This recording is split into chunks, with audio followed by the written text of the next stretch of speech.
Hi, ho, hello, and welcome back to the Utojuro Hujuri podcast with your girl Aileen. I am tired for reasons that are unknown to me today. Just exhausted. Because you've not seen me for a long time. And seeing you has already worn me out. Like No. we've been speaking for like what, an hour, and I'm already this tired. No. It's part of like your, like when a person is going through addiction. So you've gotten a hint of your drug back, and you're like, whew. Okay, wait Ooh. a minute. So you were going through a detox, but now you're back. Your energy is back. And second of all, I can't stop you from waking up at 4 a.m. She sent me a text at 4 a.m., guys. Actually, I waited. Like I did. 4:44 I did my How is it shenanigans. I did my shenanigans. I walked around the house. I did my chores, and then I sent you the message. I tried being respectful as I could be. AX, let me ask. How long has it been since you had an official 9 to 5? 8 months? 8 months. Yeah. Okay? Why are you still waking up at 4 a.m.? It's nice. The world is peaceful. Nobody really asks me for anything. Do you still have sleeping issues? No, I don't. So you get 8 hours. I get 7 hours on average. That's better. Good job. Yeah. Good job. Yeah, Still see the and bags in also, yeah, imagine. I'm starting to think that the bags under my eyes are now just me aging, and I have to accept it, and I have. This is the most guy statement that I'm ever gonna say. That's probably gonna get me in a lot of trouble. Could it be the makeup? Explain yourself. Okay, I hope I'm not alone. We'll see if the world will respond to me. But I have always had this view that ladies who start to wear more makeup, like especially under their eyes, they just start to stay.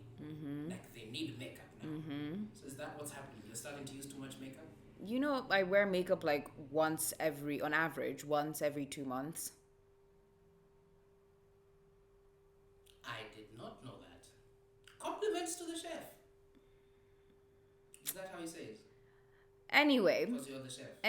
I would also like to correct the record, lest it be known that I am addicted to this Deny it. individual. No. Specifically because, no, I'm just tired because you're exhausting, good sir. I take that with heart. I take it in stride. Anyway. Do this. Come on, Barbie. Let's go party. Yeah. Speaking of Barbie, Barbie. So now, already the media has done this to death, but now since we are the media, sort of, Sure. kind of, the podcast media, Sure. let me ask you that question. So you are one of the few Kenyans I know who has the money to go watch Barbie. Ati and few. Oppenheimer. Few. Do you know how many? Few. Okay, you know what? If I Few. say that, I'm gonna out myself here. The rest of us hustlers watched one. And we chose the correct one. But let me ask I'm you. sorry, what? You don't know what I watched? Yes, you do. But that hurts you even more, so it's better. So, she flipped me. There is off no the evidence gas. of that. Like, it's your word against mine. You didn't even deny it. You just went straight to there is no evidence of that, which is denial. Anyways. So, scale of 1 to 10. Yes. Barbie. And then scale of 1 to 10. Oppenheimer. Okay, Barbie for me is a 8-9. Out of 10. It's good. Barbie. As I was watching it in the cinema, like I was engaging with it at the same time, which means that my analytical brain was firing as the part of me that was just like watching it for entertainment value was also like just vibing and loving everything about the moment. Like my favorite. Was there some alcohol in your system? No, there was no alcohol in my system, sir. You know exactly what I was asking you that question, and you decided to go this way. It's okay. I tried the wink. It's alright. No, but like for real, like the analytical part of my brain was firing as I was watching Ken learn about the patriarchy, and it's weird because yeah, like if you are an alien to our world and you come into our world and you've been told that like human beings are like value equality and they value like women and men, like the relationship between them, but then you land in any given society and all you see around you are like men in power and like men dismissing women and like just men being men. You would just be like, huh? What do you mean by Okay. men being men? Since you're a true believer in the patriarchy. I am a 51-49 splits kind of individual. Sometimes you got to make the patriarchy work for you. No, it doesn't really work for men anymore. What? Especially I'm sorry. What? The patriarchy doesn't really work for men anymore. No. Like you're not talking about things like what's it called? The privilege of presumed competence. The fact that like in certain the fact that in certain situations people will just presume that you are more competent because you are a guy. You are more skilled, you are more capable. In the opposite nowadays. Women are just like, especially in corporate world, are just known to be more competent. You are something else. Africa and this kind of, anyway, You are something else. Split. I'd say there's some things that still need some fixing, but I would say to you, Barbie people, who are so strict against, please look at the green side of the world. Things have improved for you tenfold. Please. Okay. Don't attack us, men. No, we're not attacking. Attack a system. We're not. Yeah, we are attacking the system. That you're calling the patriarchy. But the patriarchy also oppresses men. Like, that's the reason why men can't get up in their fields without being called gay or weak. That's the reason why men feel vulnerable and feel like the only emotions they are comfortable expressing are anger. Or is anger.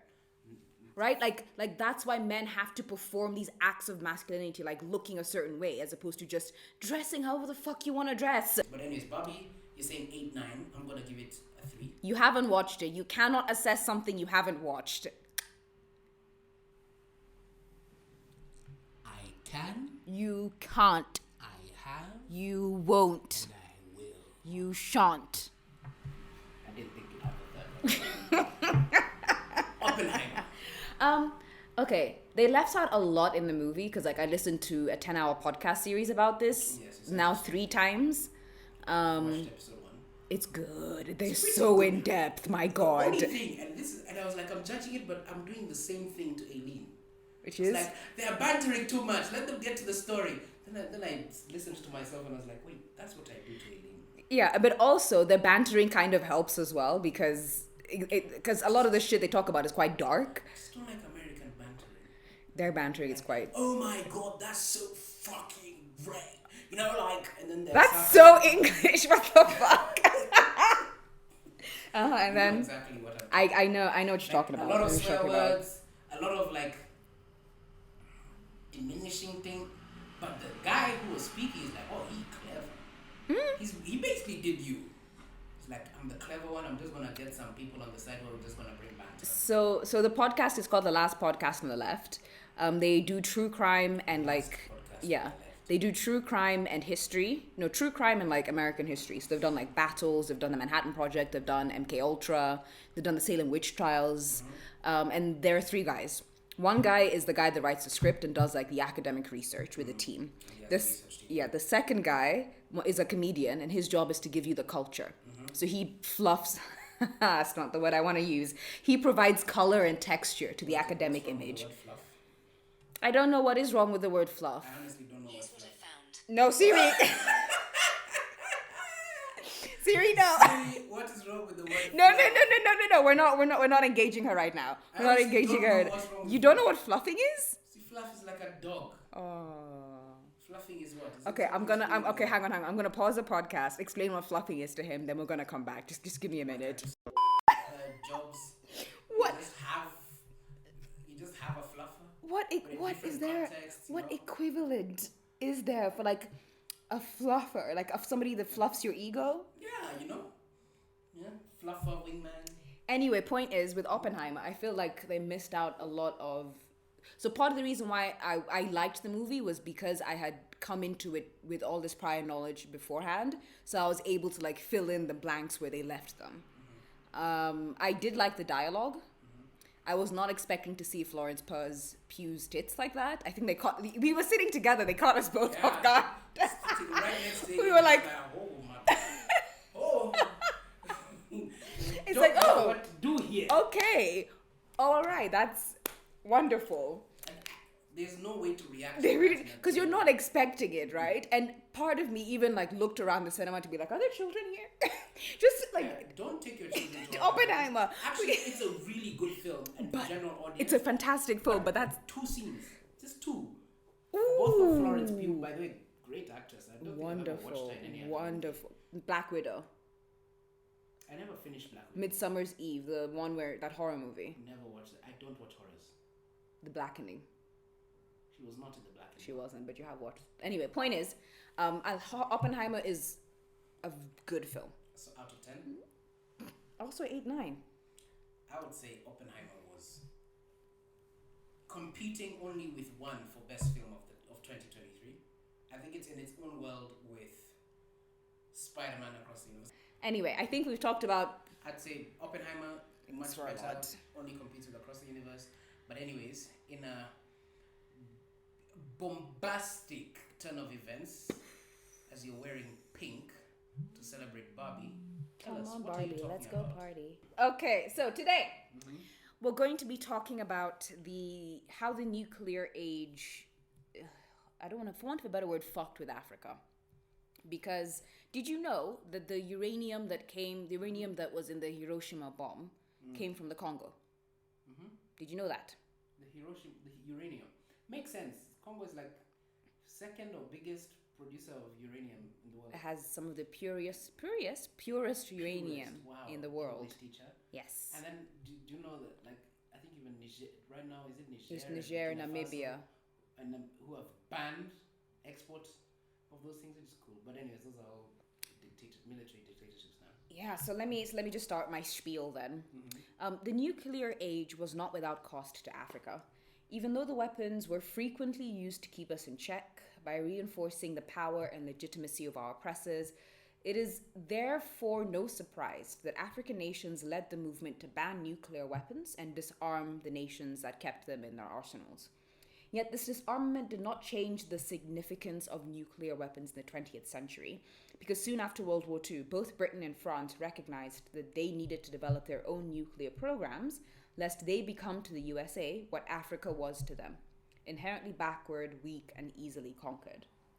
Thus, in this new world, to be a nuclear state was to be a powerful state. Yet for one reason or another, Africa was not afforded the same status. Despite the fact that, yet again, the minerals that enabled Western wealth, power, and dominance came from Africa. Surely, by transit of property, that should mean that we are powerful too, right? Because if the minerals that make you great come from us, then why are we not also great? Good question. It's a very important question. For some reason, that makes no sense. But instead, in the years following Little Boy and Fat Man, the two bombs that were dropped on... Can you believe those are the names? Little Boy and Fat Man. And they didn't use them in the movie. I wish they used them. I thought they did. I didn't hear them call them Little Boy and Fat Man. I know the Trinity test. I know we heard that. The Trinity test, I know we yes. heard that. Anyway, so in the years following Little Boy and Fat Man, the West used nuclear weapons to perpetuate and reinforce the colonial order.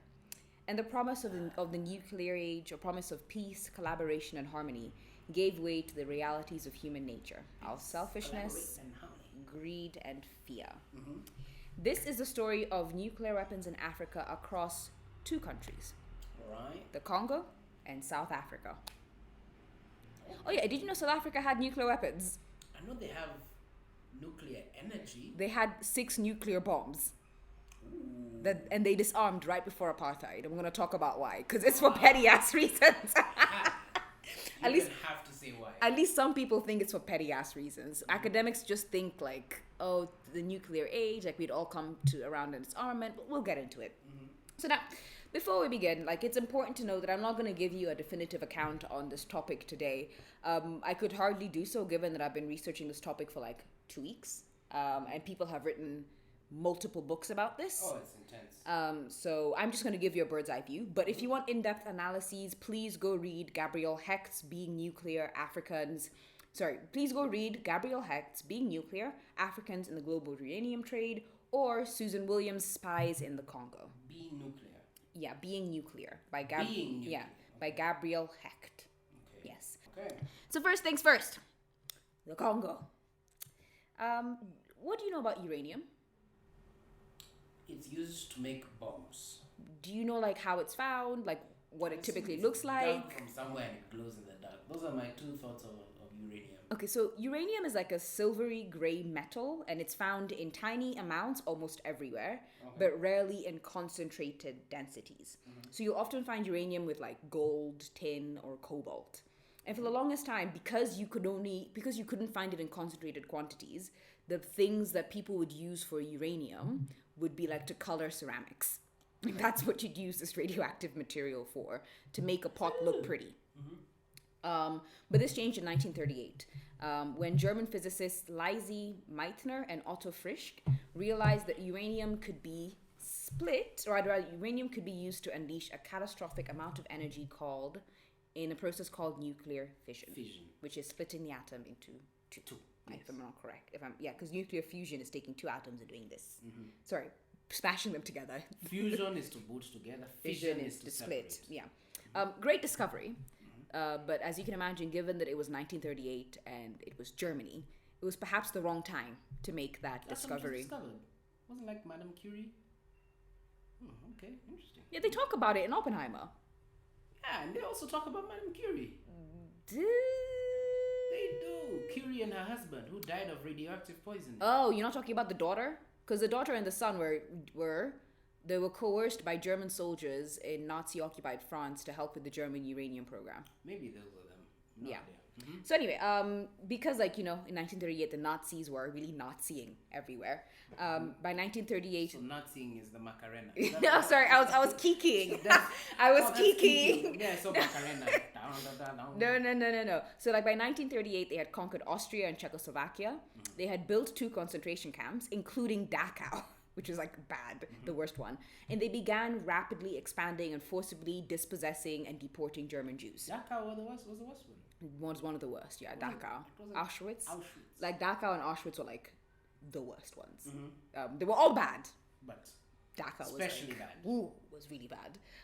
And as a result, like everyone, because of, Naziing, was like freaking the fuck out. Because it's like, what are we going to do? They should not have this nuclear They bomb. can blow us up. Oh my God, no. They will blow us up. Exactly. We don't trust that man. We don't trust that man. His little mustache, I mean, he can't even cover his full face. He's not to be trusted. Gives pedophile vibes. Actually, he kind of was. Like Hitler routinely slept with underage women, like teenagers. That's just power. It's deeply weird. Not in a bad way, but like so many of those powerful people of those days just slept with underage women. I don't know if it was like that was normal. I'm not defending Hitler here, but I don't want you to think it was children. Like it was like 16, 17, yeah. It's weird. If it was children, then we'd have been calling him. Oh no, yeah, for sure, 100%.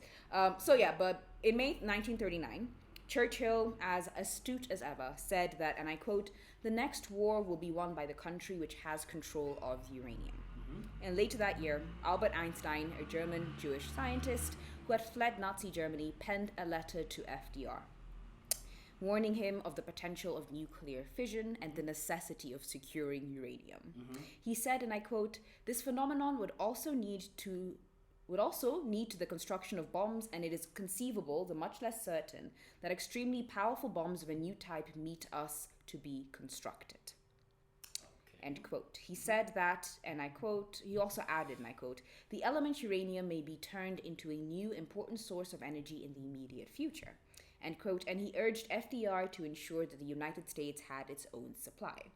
And thus the US turned to Belgian Congo. Now, Kariithi, what do you think about the Congo? The Belgian Congo, let me put it that way. Hey man, that's just sad. Every time you hear of the DRC, this is what comes to head. Plundering, acid. So much acid. And not the fun kind. Mobutu Sese Seko Kokumbendu Azabaga. I love saying that name.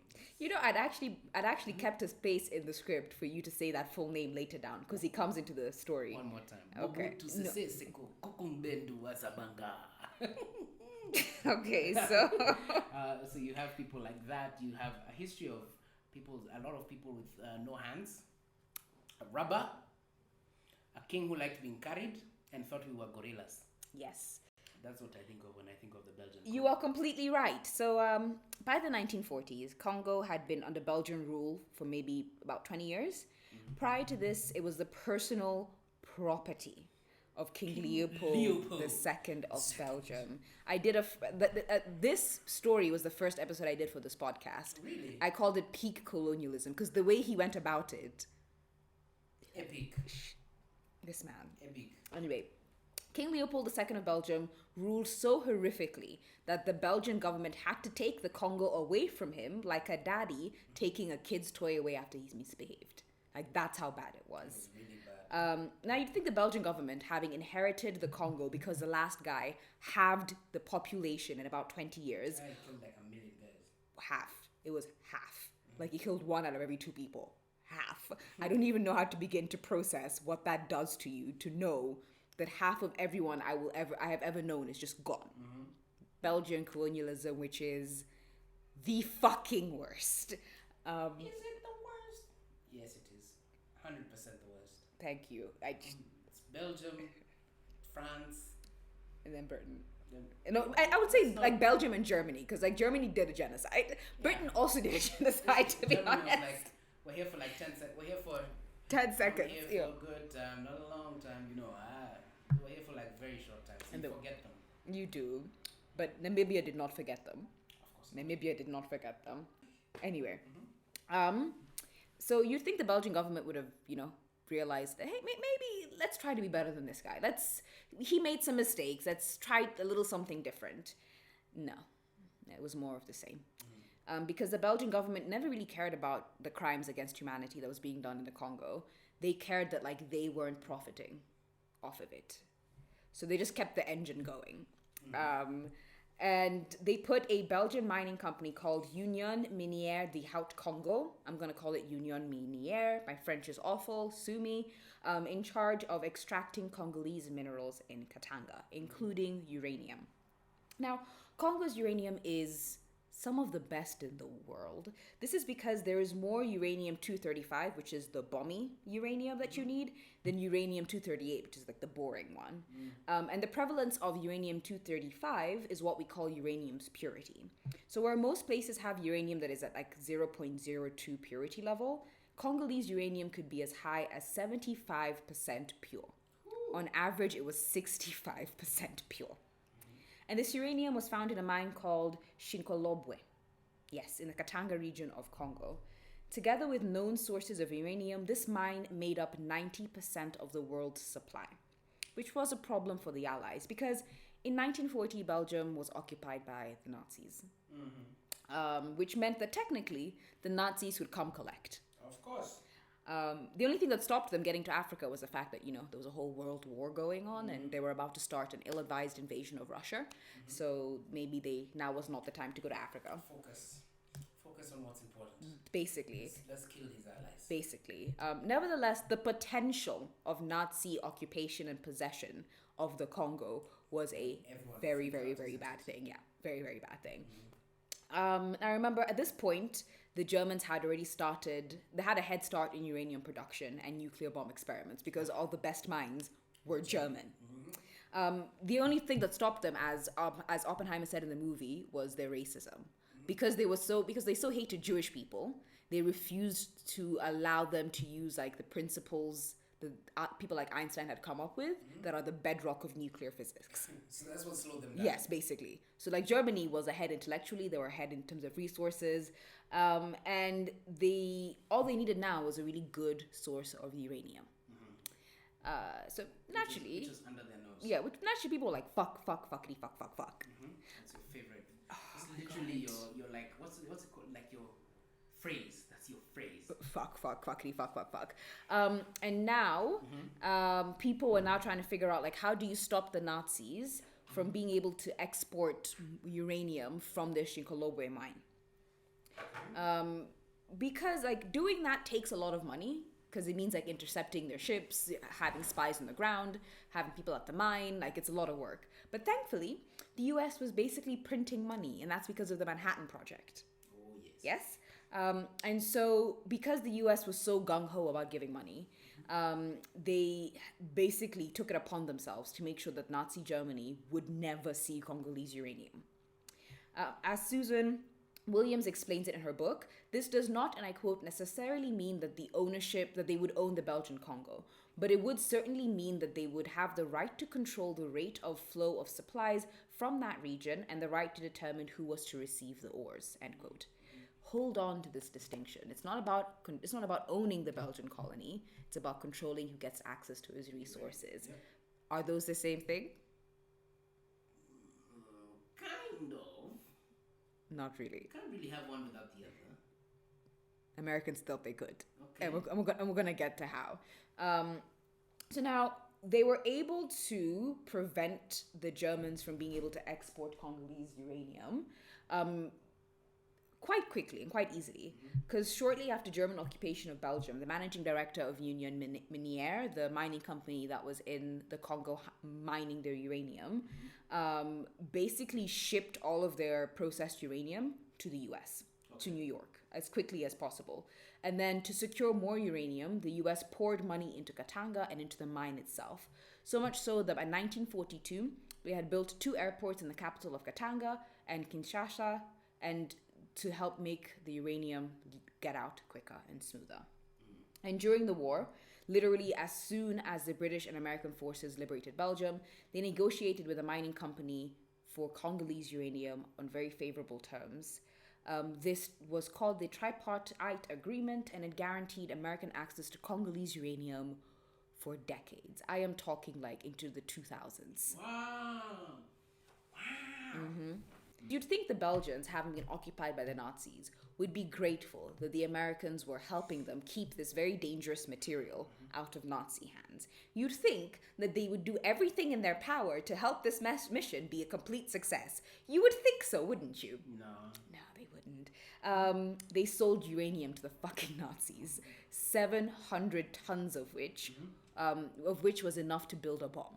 So they gave the Nazis the uranium they needed to actually build the bomb. And the reason they did this was because there were like deep pro-Nazi sympathies among the colonizers in the Belgian Congo for obvious white supremacist reasons. Are they obvious? Pretty obvious. So yeah, but nevertheless, the Americans as a whole were quite successful at keeping uranium out of Nazi hands. To the extent that by the end of the war, the Nazi scientists who were brought to America really did not know how important the Shikolobwe mine was to American success with the Manhattan Project. And by the war's end, almost all of America's uranium, which it needed to maintain nuclear supremacy, came from the Congo. Now, the Americans were so grateful for the Belgians in helping them keep their uranium a secret that they awarded the managing director of the mining company with a fucking medal, even though he was in charge, as that same mining company sold uranium to the Nazis. So, and then again, they also brought whipping Africans. I mean, forgetting that part. I'm not forgetting it. It's just a given point when you're talking about the Belgians, the Congo. It's just a given. Still, the post-war era and the rise of the nuclear age made the Congo and stability in the Congo absolutely essential. Now, remember how I mentioned that you mean by stability? Congo has never been stable. No, it's never. See, what Americans mean by stability is not like let's stability. Make sure no one else's fingers are in the cookie jar. Yes. Let's have control over access to the cookie jar. That's what we mean by stability. That is stability. Stability is I will be able to consistently access the toys that I need and want. That is stability. Hi. Okay. Right? As a result of this understanding of stability, the Americans were a lot more willing to support Belgian barbarity in the Congo, even as it pushed the rest of Europe to decolonize its empires. According to Suzanne Williams, and I quote, "A huge amount of money was pumped into building a processing plant near Shikolobwe, and the World Bank extended $70 million in loans to Belgium for the improvement of the Congolese transportation infrastructure to facilitate the export of uranium. More importantly, they shipped $7 million worth of American military equipment for additional Belgian troops being sent to Katanga, and the CIA planted a controlled source in the area to provide early warning of any problems. It also initiated plans and preparations for covert counter-sabotage." End quote. Okay. NATO also built a 100-acre military base in Kamina with a long enough runway to handle jets and a powerful radio transmitter. And at the mine, there was also a garrison, which is basically a military post, that was also built to ensure the mine's security. The end result was essentially the establishment of a police state, as one Italian journalist observed in 1954, saying, and I quote, "Today it is impossible for a white man to move about unobserved in Chicxulub, and for someone to gate crash the mining zone without the police's knowledge immediately puts the Union Miniere in a state of alarm." End quote. In fact, by 1954, the government had declared that anyone who was around the site without authorization would be shot on sight. Which was just hypocritical. But what can you expect of the United States of America? It's just sad. I got really frustrated reading about this. Yeah. Do you believe they're considered as like heroes? I can. See, it's propaganda. They're really good at it. It's propaganda. But some of the stuff they did, like, how can you go about your life? And I think it'd probably be the same in any other country. But how can you go about your life after bombing a whole world? One building remained in one of those cities. One building. Yes.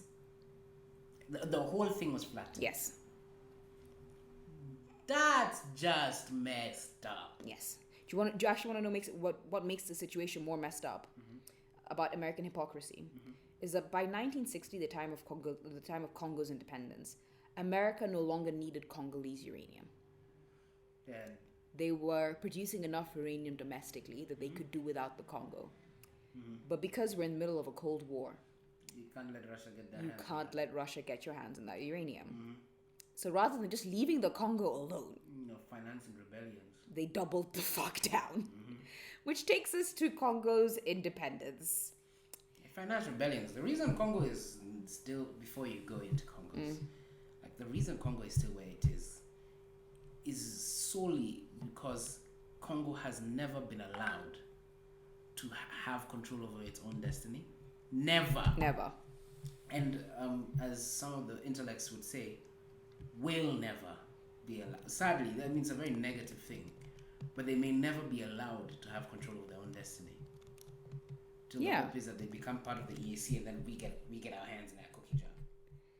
I mean, have you not seen that part of, like, when Kenya sent troops to the Congo in November last year, even as our president was telling us that we should not be spending money frivolously, it was justified in Parliament by Aiden Duale by saying that the value of our investments surpass the cost of sending people, our soldiers, to war.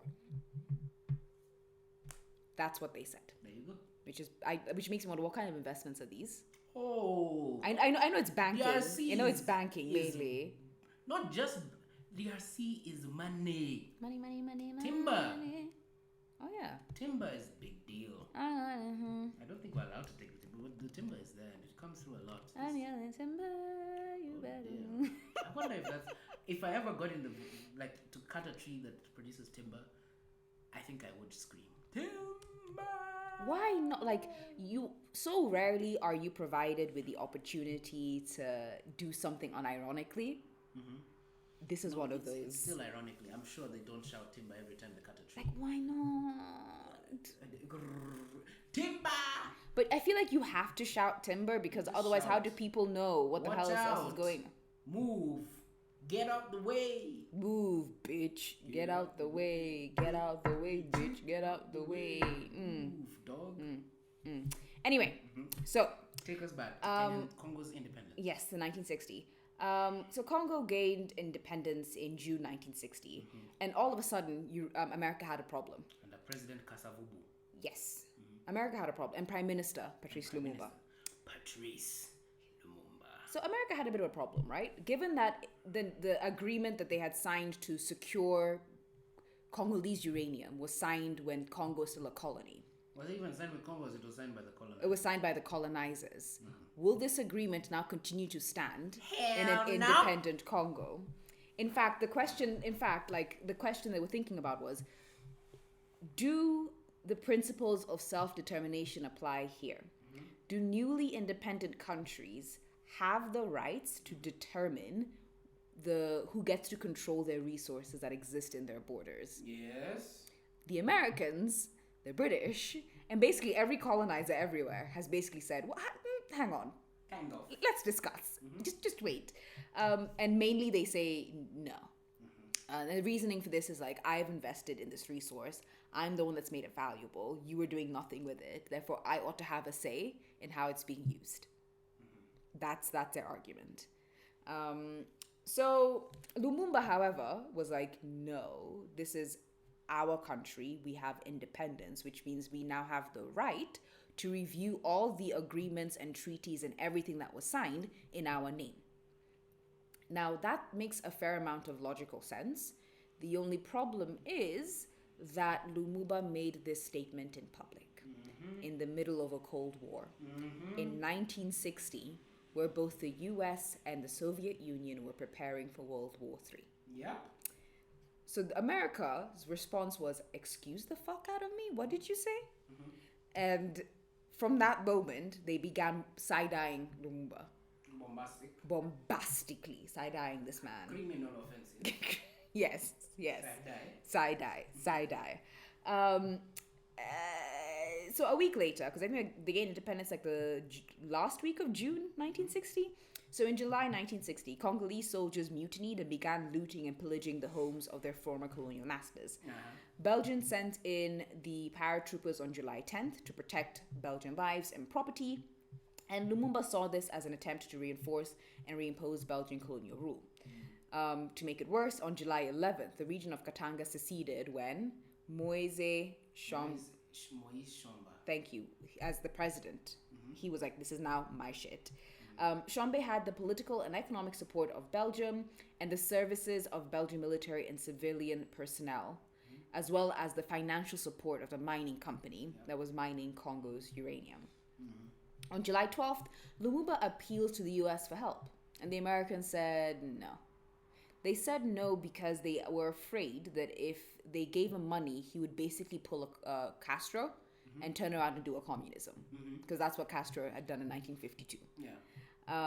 Now, the Belgians, like Lumumba knew, the Belgians are going to attack us any day soon. Like, we need help. I need to get someone to help me reinforce the sovereignty and independence of my country. So he does what he gotta do. So he went to the Soviets, and America was like, communist! And they basically wrote him off from that moment on. From that moment, they were like, this man has to die. He has to go. He's going to be a scourge in this country. And to make it worse, at some point they had heard that the deal that Lumumba had struck with the Soviets was a mineral for aid deal. So you give us money and you give us military support, we will give you our minerals. Take a diamond here. Or uranium there. And in fact, even at that time, they were trying to prevent the Soviets from accessing diamonds, because diamonds are a very good industrial mineral. Yeah. So again, not good at all. Now, as you have so correctly pointed out, Lumumba had every fucking right to go to the Soviets. He did what he had to do. Yet American paranoia and Cold War tinted the fucking glasses and prevented them from seeing it this way. They would make the mistake time and time again, most notably in Vietnam, where like they did not see this as a war for independence, as many of the Viet Cong did. Instead, they saw it as a war against communism, and they were wrong. This paranoia was further inflamed by Lumumba's promise to review uranium supply contracts. Yeah. So by early 1960, the CIA had told the Eisenhower administration, hey, by the way, this guy has to go. I know you don't want to kill people. I get it, but he has to go. But the truth is, the Soviets had no intention of helping Lumumba.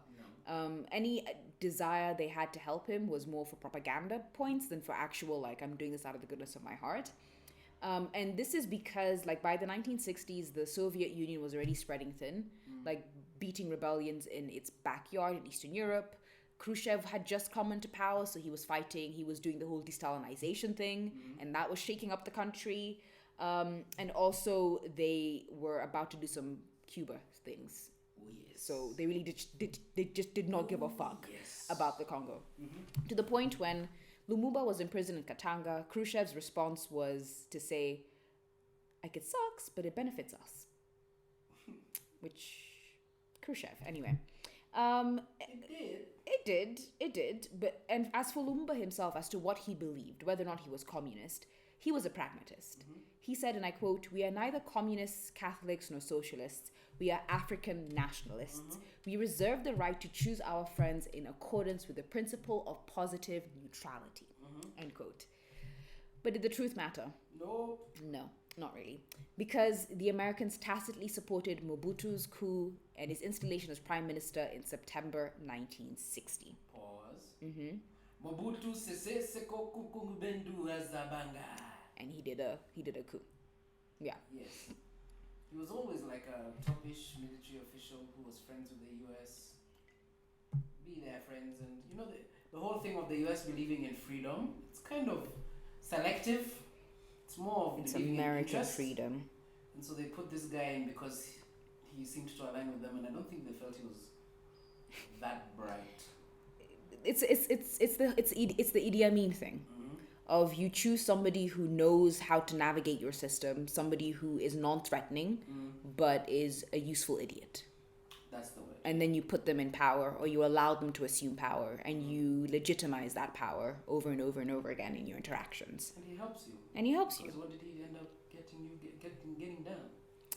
He helped get done Patrice. Yes, he did. Now, Mobutu was a shameless, pro-Western, anti-communist kleptocrat with hands so fucking grubby that he condemned generations of Congolese citizens. And he knew that once he was in power, he knew that his job was to ensure that Western people and Western companies would have access to Congolese minerals, including uranium, and preventing the Soviets from accessing the same. So much so that when he felt that the US was not giving him the help that he needed, he would often be like, I could just go to the Soviet Union, you know? And the Americans would be like, fine, we'll give you what you need. Fine, here, take it. Which, you know what? I don't like it, but America, you could have just said no. This is your fault. You're the one in power. You didn't have to enable this man. In fact, they only stopped supporting Mobutu in 1990, when the collapse of the Soviet Union was imminent. And by then, the US had loaned and granted millions of dollars in aid and military support to Zaire, as it was then called. That was their thing of, okay, we will excuse our morals. The US is really a believer in morals. We'll excuse our morals for this period of time where we're in war. Immediately, the war ended, they dumped everyone. It was. Once they knew it was done, our guy was one of them. Of course. Like a potato going back into the ground. Lord have mercy. That's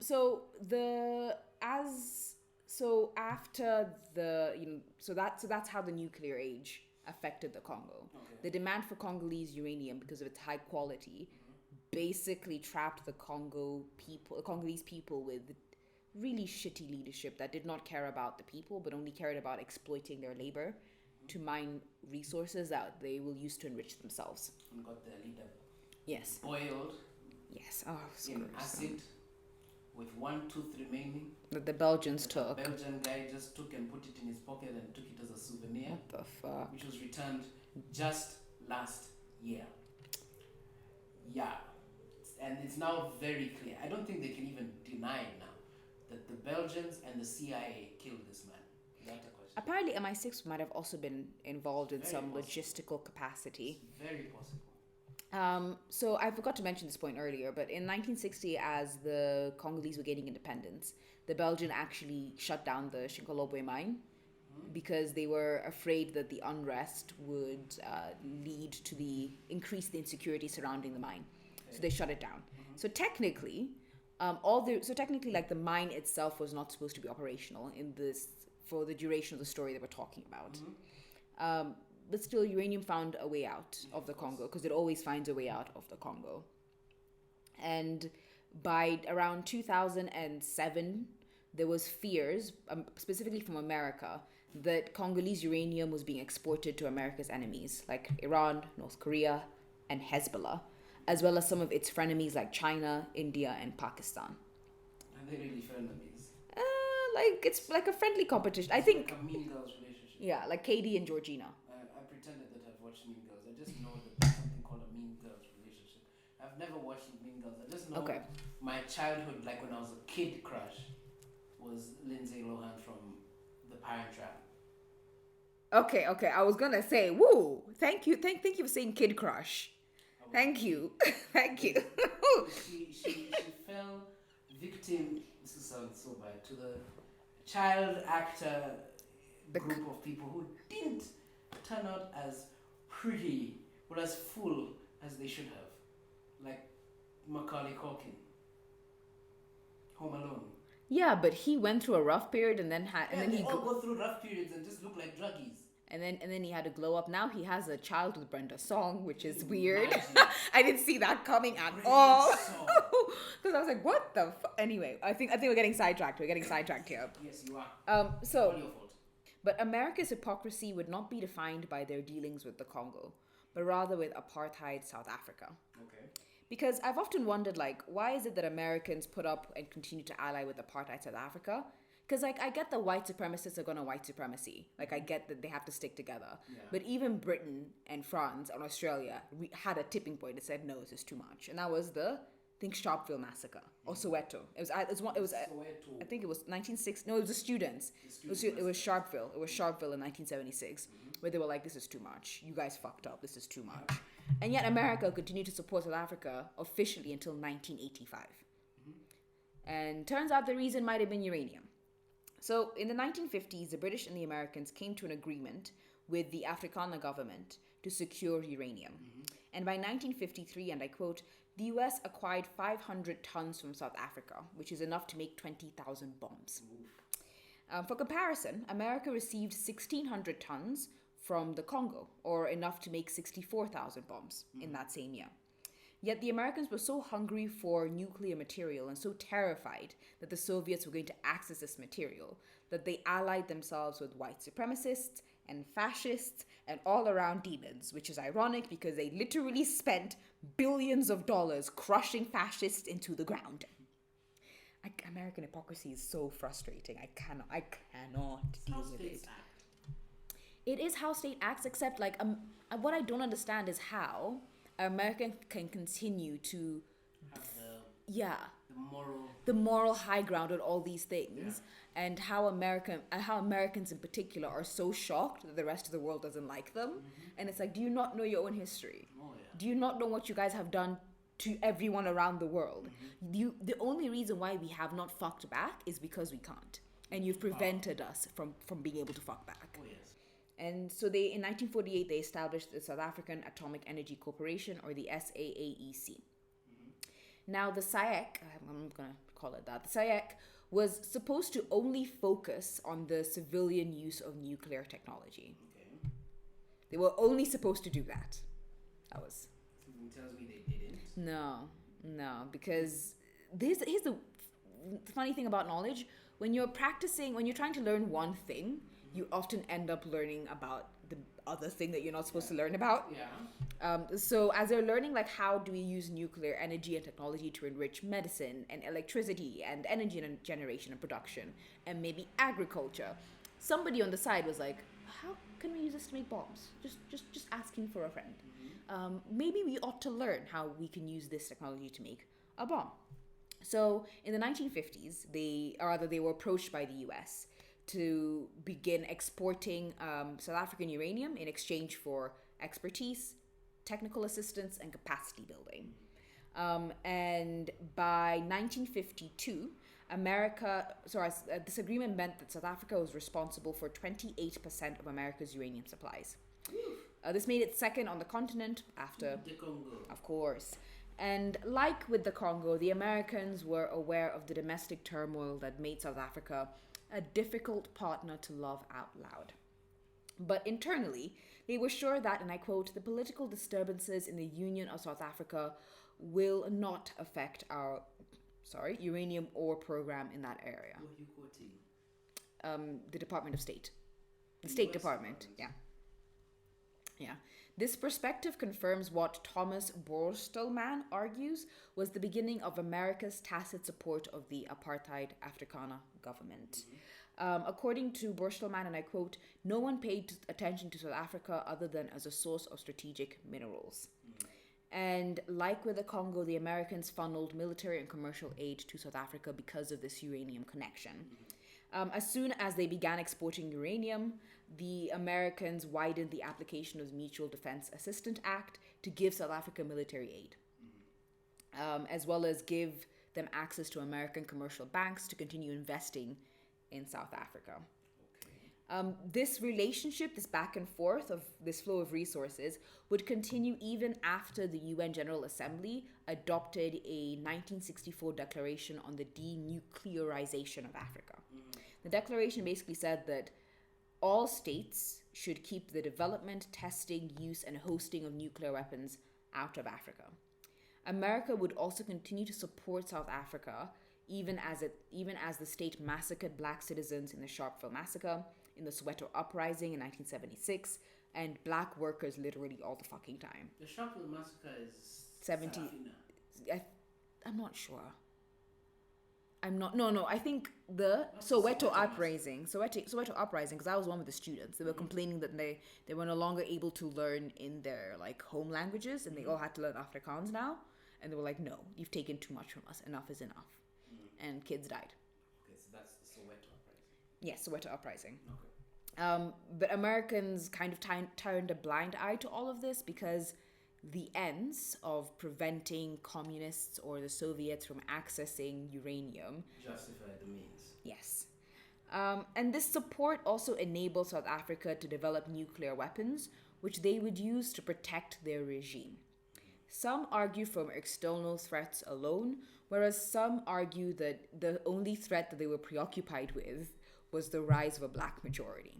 So they suggested that they built nuclear weapons as a last Samsonian option should they ever be forced to give up white minority rule, that they would burn the country down with them. Let's discuss this, because I understand how this makes a lot of sense. Does it? It does, and I will get to the reason why, but also it seems a bit far-fetched. Like, would you really cut the baby in half? If that makes, do you understand where I'm coming from? Like, if you are in charge of a country like South Africa and you're the minority in charge of this country, would you really drop a bomb on your own country to preserve your rule? Like, are you really that irrational? I guess to them it's the last. You know, when you have been, and this is a guess, when you've been oppressing a group of people for a long time, what happens is that oppression is overtaken by fear. And so now you're more afraid of what could happen if these people come into power. It's one of two things. They can, one, come and kill us, or two, they can be idiots and destroy what we've built. I mean, there's a third option there. Please speak of what I'm doing. Yeah, okay, there are heavy quotation marks. Yes. And what's your third option? Third option is that they could come in and do a good job. And that's not a third option. Think of it. You have for generations been growing thinking these people are evil and stupid and below me. So if they grow against me and I've been keeping them down because they're evil, stupid, and below me, they either gonna kill me or their stupidity is gonna shine. And so that's what these people thought. So let's examine this thinking for a bit, right? Because the first thing you need to establish is that, was the South African regime under threat? You could argue that yes, it was, because increasingly South Africa was losing friends on the international stage. Yeah, I think it's the 76? I think Olympics? And 76 Olympics that I think most of Africa boycotted, including Kenya. So like there's two Olympics where Kenya didn't attend, 76 and 80. One was for Soweto Uprising. The other one was because of some other thing with the Soviet Union or something like that. But like that is something really major. Most countries had completely just said cut no ties with South Africa. I mean, the whole of Africa has been swept by this independence movement. Then there's this country down south. Well, what the fuck? And actually, three of them were down south. Rhodesia. Zimbabwe? Rhodesia is Zimbabwe. Then you had, I think it was called Rhodesland. No. Zambia? No, what was Namibia called? So Namibia. Namibia's colonial name. And then South Africa. Yeah. Were all still... Yeah. The rest of Africa had been gaining independence. And so to make matters worse, right, is that in this environment where South Africa is isolated from its white friends, is situated in a continent that is mostly black-led, that is deeply and vehemently opposed to white minority rule. Yeah. It found itself increasingly isolated, left with only its neighbors, it's like Rhodesia and Namibia, for friends. But then in the 80s, Zimbabwe gains independence. Yeah. And then in the 70s, Angola also gains independence, and the civil war breaks out involving communists. Now, at this point in time, it's important to remember that in the South African government's mind, the Venn diagram of communists and black nationalists was a fucking circle. So as Rhodesia swept off white minority rule and ushered in a new age of like basically Mugabe, they took one look at that and they were like, communist, and they got really afraid. To make matters worse, because of this ongoing civil war in Angola that had the Soviet Union's interfering directly and involving themselves, South Africa was like, oh, we're surrounded by communists. Now you reminded me just before. I hope I'm not going to stop your point and you disappear from it. What your speaking reminds me of a skit done by none other than Trevor Noah, talking about how the white South African has been throughout South Africa's history. So like, oh no, South Africa, the black people are going to take over. And Nelson, I'm out. Yo, are you really that racist? Like, I understand the fear. Not just racist, scared. I understand the fear. I do, because you fucked up. You fucked up. But like, that says a lot more about you than anything else. Who could I? There's only one context I can put it in. Sort of, imagine the Myanmar people feeling that they are now being run by the Rohingya Muslims. Ooh. I'd imagine some people would have some feelings about that aren't entirely positive. That's what the South African white people are going through. They have been oppressed these people for so long, and they think they're nobodies. Can you imagine that person taking over? Number one, he's going to kill me. He's going to burn my children and burn them. And then you've probably been seeing on BBC and all those things. Oh, what the Mau Mau did. Oh, what the West African uprisings did. Oh, they're coming for us. Coming. Let's go to Australia. So, before have all these people flying away to Australia, you now have the South Africa in its mind. It's like, I'm alone. I have no allies, and now I'm surrounded by communists. Oh, yes. I need to do something to protect myself. Oh, yes. So in 1974, the prime minister at the time, a guy called Vorster, approved the development of nuclear weapons. And by 1978, South Africa was enriching its own uranium. Such that by 1979, they were conducting a nuclear test somewhere in the Antarctic with Israel. We think. It has not been confirmed. We are not entirely sure, but we are like 55% sure that South Africa tested nuclear weapons with Israel in the Antarctic.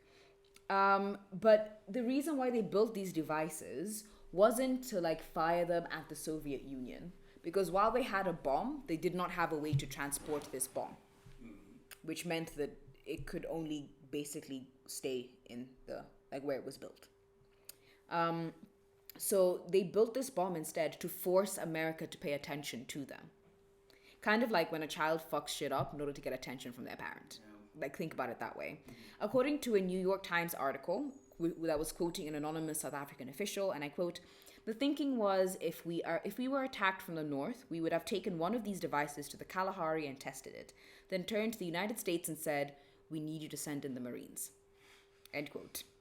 And America will always come running because you've established that relationship with that partner. It's a very toxic relationship. Yeah. Now, this is the official reasoning, but my mother raised me better than to believe a racist regime.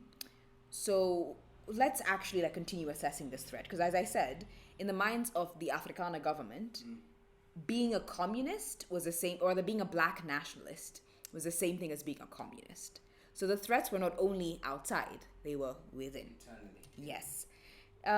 So given that also they wanted to continue having this white minority rule state, they were also, some people suggest especially some people, members of the ANC, suggest that the nuclear weapons program was not born to force America into action. It was born to force America into not interfering into their affairs. Into inaction, really. Into inaction. Like, for example, a really good example of a guy who believes this is Archbishop Desmond Tutu. In the late 80s, maybe early 90s, he spoke to the Afrikaner nuclear mentality, saying, and I quote, "I myself actually fear that in the end, because they, South African whites, are so irrational, they seem to have a Samson complex. They are going to pull down the pillars and everybody must go down with them. If, as most of us believe, they do have a nuclear capability, I do not put it past them to have their own version of a scorched earth policy." If I can't have it, no one else can have it. Which would make a lot of sense because, like, the reason why I like this, number one, it's conspiratorial. Number two, it allows me to continue, like, uncritically hating white South African, like, Afrikaner racist guys. Look at you showing your, I see your true colors. But you can't really back this up because you're not, like, there's no state evidence that says that this was the reason why we had these weapons. Like, nobody's ever going to put this down on paper. So this idea that these weapons existed to protect South Africa, or rather to protect white minority rule, is just a theory. It can only ever be a theory. It's compelling as fuck, though. I will say that. So yeah, so that's how the nuclear weapons in the nuclear age affected South Africa. And yeah, so now we have like one page left. And we have one more thing we want to talk about. Okay. Wakanda. Did you really think it was not going to come up? Did you think it wasn't going to come up? Do you not see the parallels of this magic mineral that grants the user infinite power and technological capacity? Yes, just didn't think it. It was not in my mind at all. Okay, so let's talk about the Black Panther comics and, Wakanda forever, because as Western, often imperial nations mined and exploited Africa for its bountiful resources, it was clear that the people to whom these resources actually belonged had no agency in this process.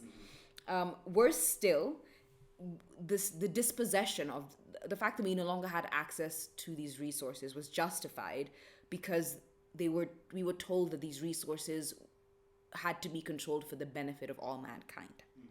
We see a similar argument with the Amazon rainforest, with the River Nile, with our cultural property. And we also saw it again in Wakanda Forever, when the French special forces tried to force their way into the Wakandan Mali. Yeah. And in that scene, the French ambassador justified their fuck you to Wakanda's sovereignty by saying, and I quote, "France has information that vibranium can be used to make weapons of mass destruction." In so doing, they're implicitly arguing that the greater threat justifies their imperial instincts. So I've been doing, as I was doing research, I came across somebody that suggested that, like, the Black Panther story and the mineral of vibranium was inspired by uranium and the Congo. Vibranium, uranium. See? Yeah, I would agree. It was supposed to be this inversion of history, like this utopian vision of what would actually happen if we had been given the chance to develop our own competencies, our own knowledge, our own strengths in these minerals. And the person we got was the Black Panther and the Wakanda nation. Yes! Wakanda forever! Anyway. That's all I remember from Wakanda forever. Yeah. So another parallel between these two is that in the Black Panther comics, the T'Challa's principal antagonist, the bad guy, is Ulysses Claw. It's not for nothing that he speaks like a South African. It's not for nothing. And he brings in the vibranium. And he's trying to smuggle vibranium out. He is not just like a mineral, he's not just a greedy guy. In the comic books, he's a man desperate for power. And he saw vibranium as, and I quote, "the one element I need, the one element which will power his weapons of mass destruction." So, like I said, uranium was recast as vibranium, and they inverted the fate of the Congo, giving the Wakandan nation technological power beyond our wildest So you're dreams. saying technically, actually is true, because they kind of just insinuate that Wakanda is not at any border; it's in the middle. I think there are some maps that I've seen like put it near the Ugandan border with Congo, like around there. Around there, some others put it more west. Some people put it like near northern Kenya. But it really is just the East DRC. Central Africa, yeah. You're saying it's the DRC. Yeah. It's this resource-rich place that, if we were to correct history, took advantage of its resources to gain immense power. But in that power, they chose to do the American thing. Yes. Keep it to themselves. Yes. And on that note, I actually want to end this episode with my second favorite Queen Ramonda monologue of the entire film series. I can't do it with the accent. I hated the fact that, considering that you have like this is East Central Africa, why do they speak like South Africans? Why do they speak Xhosa? I'm telling Xhosa. you, non-Africans really struggle with African accents. They don't understand that Africa has like 50,000 accents. And so they just mix. And always will have a hint of West African. And then South African is also easy. Lakini, these people from Central Africa, how do we get their accent? What? Okay, so let me just, because it's my favorite lines. She says, while addressing the UN Security Council on Wakanda's basically monopolization of vibranium, she says, and I quote, "It has always been our policy to never trade vibranium under any circumstance, not because of the dangerous potential of vibranium, but because of the dangerous potential of you. Perfect. You perform civility here, but we know what you whisper in your halls of leadership and in your military facilities. I remember how hungry the CIA was. The king is dead. The Black Panther is gone. They have lost their protector. Now is our time to strike. Let our gracious response to this incursion be an olive branch. Further attempts on our resources will be considered an act of aggression and met with a much steeper response. We mourn the loss of our king, but do not think for a second that Wakanda has lost her ability to protect our resources." End quote. Wow. Beautiful. I actually found the entire script of the movie. My God. I lack words. I lack the fucking words. Someone actually just watched the whole thing and just wrote the whole script again. It's amazing. It's amazing. But yeah, I'm done. You're done. It's very incredible. I mean, you can go so much further with the nuclear discussions. You can talk about Iraq. Yeah. You could talk about why the US, why the world's nuclear powers see it fit that you have to jump through hoops to get that technology, which some say is a good thing. Others say not so good, because it means you can blow us up. The rest of us will just smile and watch. So that's why every African is like, let's hope if a World War III happens, that we're so mixed that they'll just shoot the bombs above Africa and to themselves. Like, so I think that's part of the reason why this whole nuclear discussion pisses me off the most. Because like America is out here telling everyone to disarm, yet you still have nuclear weapons. Yeah. Why can't we also have nuclear weapons? Big Daddy must always be able to protect you.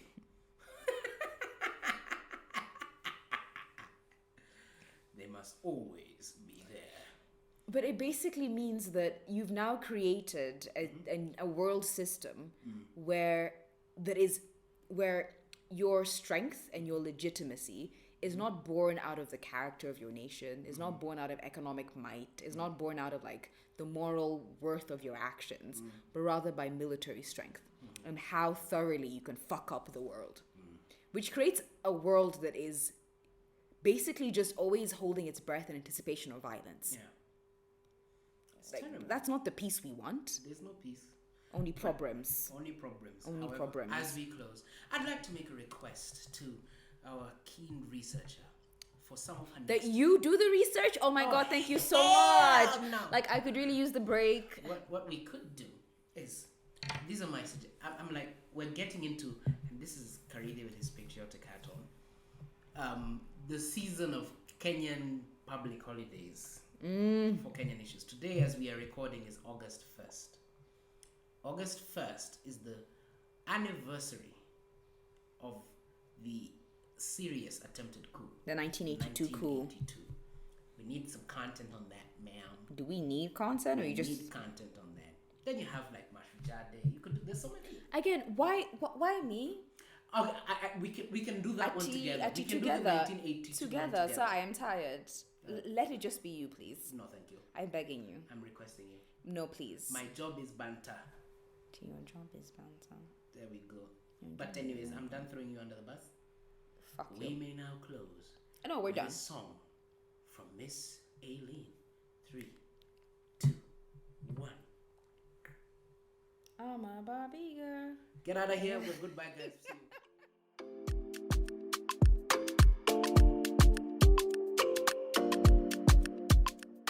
Thank you so much for listening to the Utajua Hujui podcast. I really appreciate you giving me your time of day. I know that your time is very valuable. If you'd like to connect with me, you can find me on Instagram at utajuahujui.pod.